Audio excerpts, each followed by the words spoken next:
27:9, the world ended in fire. In the year 2325, the world goes on. 246 years after the bombs fell, humanity survives beneath layers of steel, concrete, and optimism. Inside Vault 23, life is good. The lights are on, the water is clean, the children are safe. Vault-Tec promised that if you followed the rules, everything would be fine.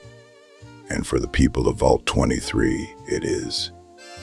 Sometimes things break, machines fail, systems degrade. When they do, the Overseer consults the lottery. A name is drawn, a Vault dweller is chosen to step outside into a world no one remembers and no one truly understands. They always come back with what the Vault needs. They never survive long enough to enjoy it. No maps, no stories, no answers. Just another name crossed off the list and another reminder that everyone has a part to play. This time the lottery chose Daniel Buren, a Vault dweller, a son, a friend, and like every choice before it, the Vault assures him it's for the greater good, because war doesn't end when the bombs fall. War never changes. In the year 2325, 246 years after the world ended in fire, life in Vault 23 is fine. It's safe, predictable, ordered. The lights hum softly overhead, clean water runs when the taps are turned, doors open when they're told to. For Daniel Buren, this is not remarkable, it's simply life. The Vault has always been home, and for most people inside it, the idea that there could be anything else is almost unthinkable. Children are raised on routine, education, maintenance shifts, communal meals. Vault-Tec posters still line the walls, smiling families frozen in time, promising a better future just beyond the next generation. People believe these promises because believing is easier than imagining the alternative. But lately, small things have gone wrong. Lights flicker without warning, water pressure drops for hours at a time, machines that once ran smoothly now stutter or fail altogether. Nothing catastrophic, nothing that can't be explained away with a clipboard and a car announcement from the Overseer. And when something truly important breaks, when a part can't be fabricated or repaired, Overseer turns to the lottery. A name is drawn. A Vault dweller is chosen. Someone is asked to step outside, into the unknown, into the wasteland. Daniel knows this system well.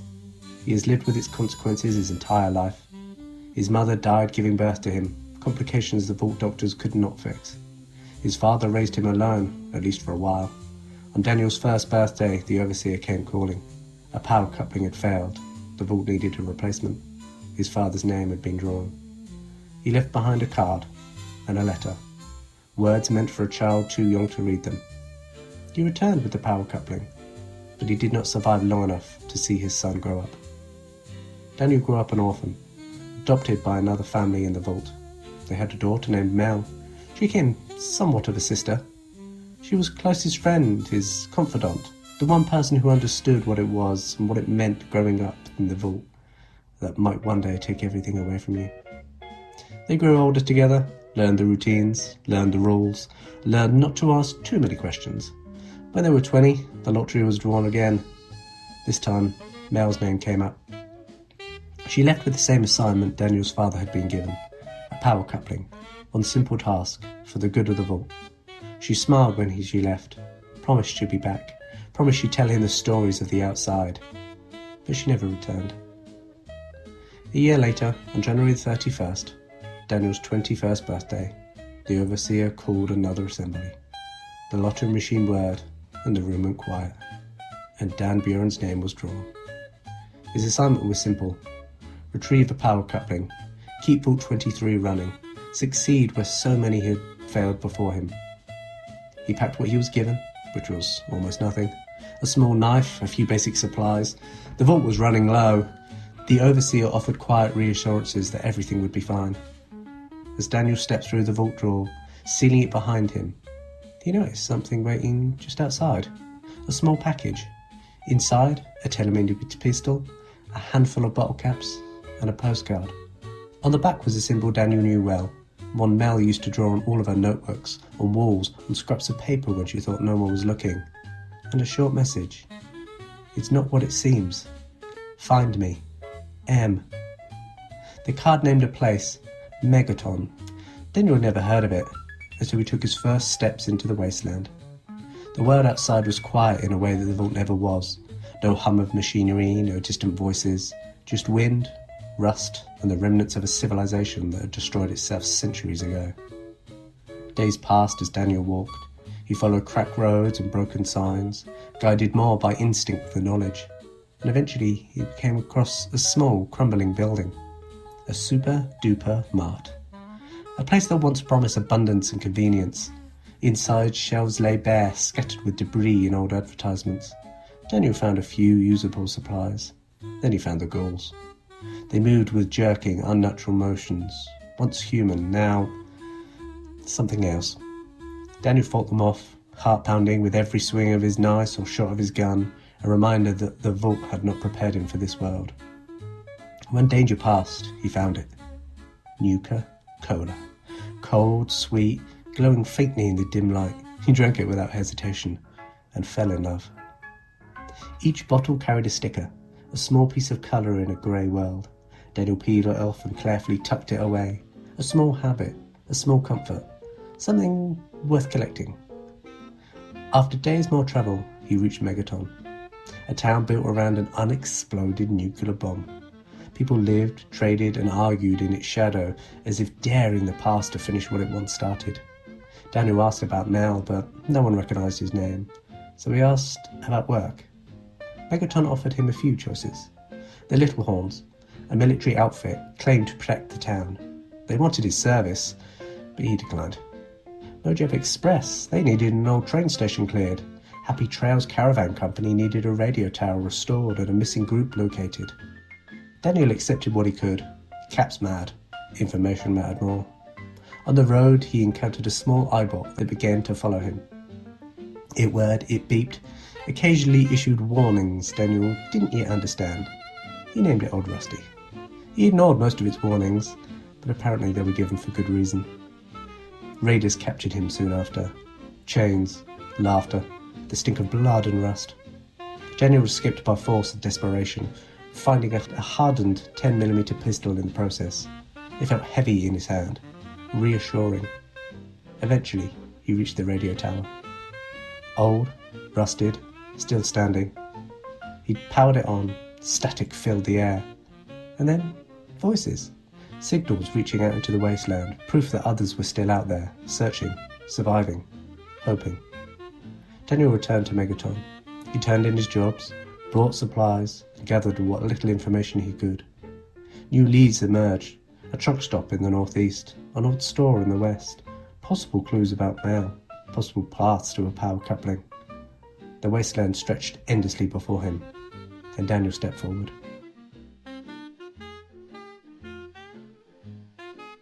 246 years after the bombs fell, the world is still dangerous, and life in Vault 23 is fragile.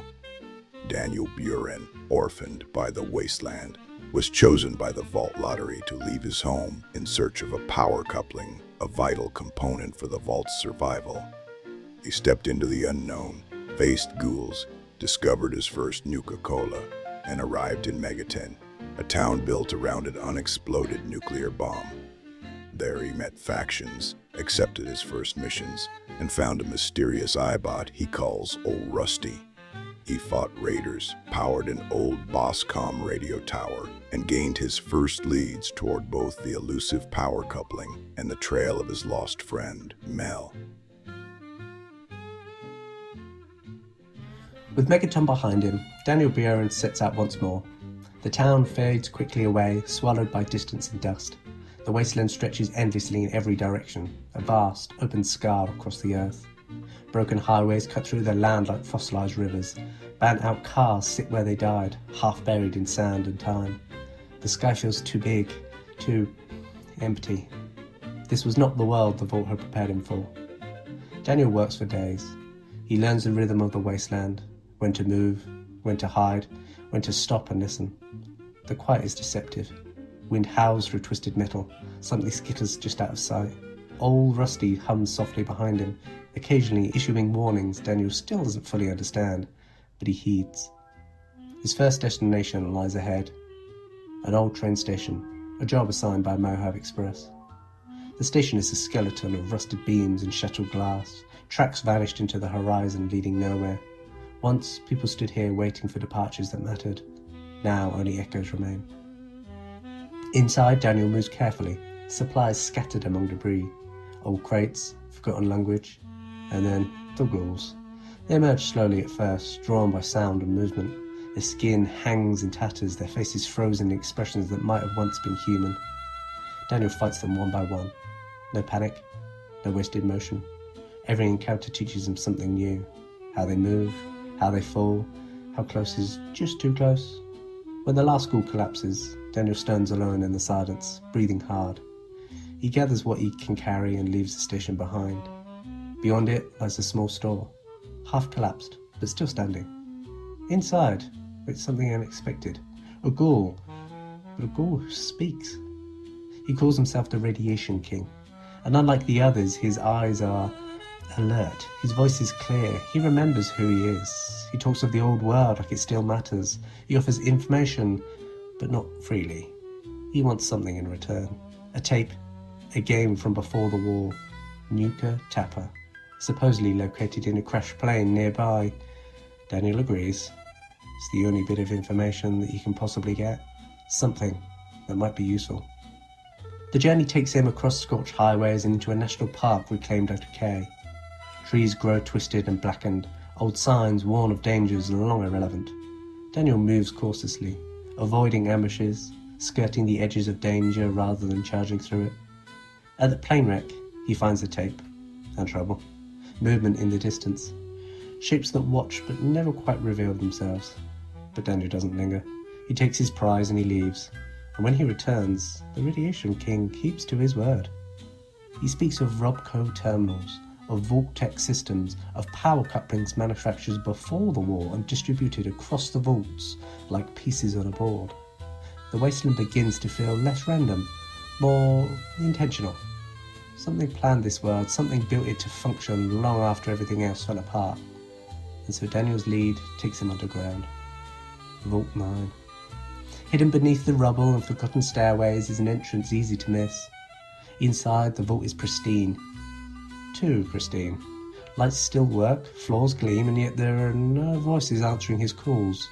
Robots patrol the halls endlessly, following routines written centuries ago. When Daniel advances, they attack without hesitation. The fighting is brutal and claustrophobic. Metal against flesh. Sparks and smoke in narrow corridors. He pushes deeper. Daniel uncovers signs of a past conflict. Humans against machines. Orders followed too well. Mistakes that could have been undone. He finds a power coupling. Broken. Useless. Nearby, an empty Nuka-Cola quantum bottle lies discarded. Daniel takes it anyway. Another sticker for the collection, and the reminder that someone else had been here before him. The trail continues, into a now abandoned nuke tube buried beneath the debris, and then on to Amelia Expresso. Once a road stops Staple, Daniel clears rubble, raiders, and anything else who mistake of claim his shelter. Searches every corner. He finds a letter tucked away with careful intent. It points towards the East Tunnel Project, another link in the chain. He follows this one into a dark, damp, crawling with danger tunnel. Raiders lurk in every corner, hidden in every shadow. Burnt notes litter the ground, hinting at places called Better Fort and movements tied to the NCR. The wasteland is fractured, but it's not chaotic. Factions rise, territories form, lines are drawn, I suppose. More jobs follow. An old college crawling with threats. A bobblehead hidden among the ruins. A sewer system beneath the town of Levedon, thick with rot and danger. Each location teaches Daniel something new. About survival. About the people who live here. About the cost of staying alive. Finally, he reaches an NCR town. Or what's left of it. Raiders have overrun the place. Buildings are scarred by gunfire. Bodies lie where they fell. Daniel moves room by room, corridor by corridor. Every encounter tests his patience and discipline. One mistake could be fatal. Would be fatal. Inside he finds notes. They match the others he has seen. Same notes, same symbols, same trail? This is bigger than one bolt. Bigger than one power coupling. Supplies are running low. Ammo is scarce. But Daniel presses on to his next destination. Vault 70. Locations gathered, missions completed, leads stacked upon leads. Each discovery pulls him deeper into Vault-Tec's web. And somewhere out there, Mel is still missing.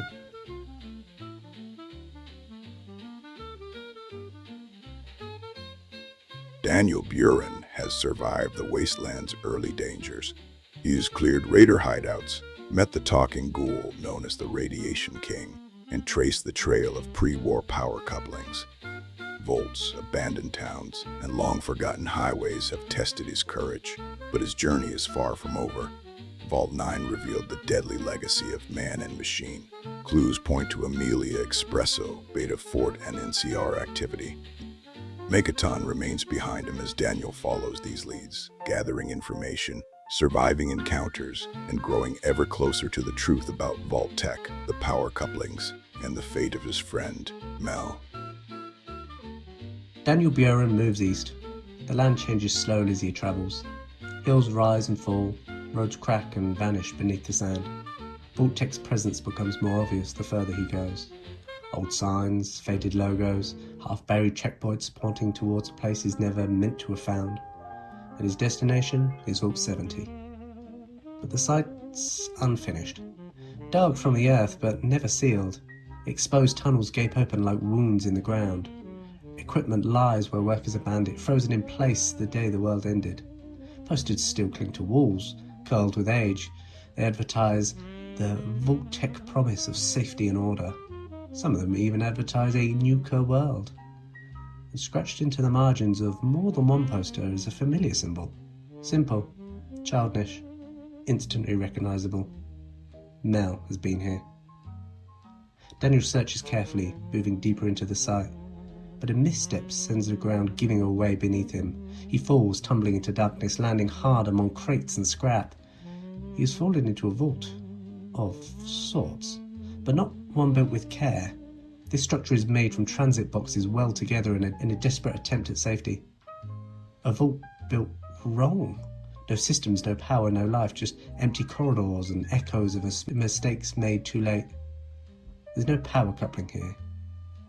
Daniel climbs out hours later, bruised, hungry, frustrated, but still moving. At Drumlin Diner, he finally allows himself to rest. The diner is quiet, preserved in a strange way. Supplies remain hidden in corners, weapons tucked beneath counters, and behind a bar, a treasure. Nuka Cola Quantum. He drinks it slowly, savouring it, the glow, the taste, a moment of normalcy. The sticker joins the others, a small collection born from curiosity that's become ritual. Each flavour found feels more like a victory, proof that something good survived. Daniel returns to Megaton. Work waits for him there, as it always does. The little horns ask him to clear a cave infested by Yao Gao. The fight is brutal. Claws tear through stone. The beast refuses to fall, but when it finally does, Daniel is left shaken, reminded that not everything in the wasteland can be reasoned with. Happy Trails asks for help with a nearby cave. Promises are made, caps exchanged, but trust remains thin. Mojave Express sends out another signal, another location, another job. The wasteland keeps giving Daniel reasons to keep moving and reasons to regret it. He fights raiders who see him as prey. He dismantles machines that never learn to stop working. He passes through places where people once lived full lives, now reduced to bones and paper. Everywhere he goes, there are traces of humanity, and everywhere there are remainders of his purpose. Power couplings, vault references, Mel symbols scratched into walls or hidden in margins. And eventually, the trail leads him to Vault 88. Daniel enters cautiously. Inside he is greeted by Motive 8, a robotic overseer with a calm voice and unblinking eyes. The vault is operational, clean, organised, but deeply wrong. Motivate assigns Daniel tasks, performance tests, labour without explanation, repetition without reward. Days blur together, work never ends. Daniel is watched, constantly, evaluated, measured. He works because there is no choice. But during one assignment, he finds a poster tucked away in a forgotten corner. It advertises the Brotherhood of Steel, a promise of strength, protection, purpose. Someone has added a note. Coordinates? A possible base? It feels like a way out. Eventually, Motivate makes a decision. He's declared a perfect dweller, and that's enough. With that, he can escape Vault 88, refusing to remain part of his experiment. There's no power coupling that can be taken there, only lessons learned the hard way about efficiency, control, and what Vault-Tec considers success. Daniel turns his attention westward, Nuka-Cola West. The park sprawls across the landscape, enormous, even in ruin. Each section tells a different story of pre-war excess and post-survival. He begins in the Nuka-Cade. Games still function, lights still flicker, machines whir to life when caps are fed into them. Daniel plays, wins, collects tickets, stickers, small prizes. It feels absurd. Peaceful. But next is Nuka Galaxy. Here, schematics and maps reveal the park's hidden infrastructure. Power flows beneath the surface, routed carefully between the attractions. Daniel studies the layouts, following the lines like a puzzle meant for him and him alone. Splashdown comes next. A water ride turned maze? Pipes hiss, pumps groan. Daniel checks the energy source further still. The trail ends at Mad Mulligan's minecart coaster in Dry Gulch, a final conversion point. Here, Daniel finds a Nuka-Cola machine with the last Nuka-Cola he's been searching for, Cherry. He trades his stickers, takes the bottle, drinks it slowly. The collection is complete. But the park offers more than prizes. Signs of Mellor everywhere, notes, camps, the power coupling, and when he finds it, it's destroyed beyond repair. And then there's the letter, Vault-Tec, addressed to the park's CEO. It speaks of choosing a vault, of experiments, entire sections blacked out, hidden from view. Daniel understands now. This was never about safety. He also finds a shish kebab, a brutal, improvised weapon left behind by raiders who understand the park, and Daniel takes it with him, more for entertainment than use. The Radiation King provides another lead. A Vault-Tec sign-up booth once stood at the golf club. Daniel retrieves a leaflet advertising tests. Voluntary participation, promises of importance. There isn't a mention of an office, but no address is given. One last clue remains. Maybe the Vault-Tec Observatory. There Daniel sees truth with his own eyes. Monsters roam halls once meant for research. The experiments never stopped. Vault-Tec is still testing, still watching even now. The shadow stretches far beyond 23. Daniel Buren has walked the path of a vault dweller into the unknown. He has explored Vault 70, endured the Overseer Motive 8 at Vault 88, and conquered the deadly attractions of Nuka World West. Along the way, he has collected every Nuka-Cola flavor, found Mel's symbol in the ruins, and uncovered letters hinting at the dark experiments that Vault-Tec still runs across the wasteland.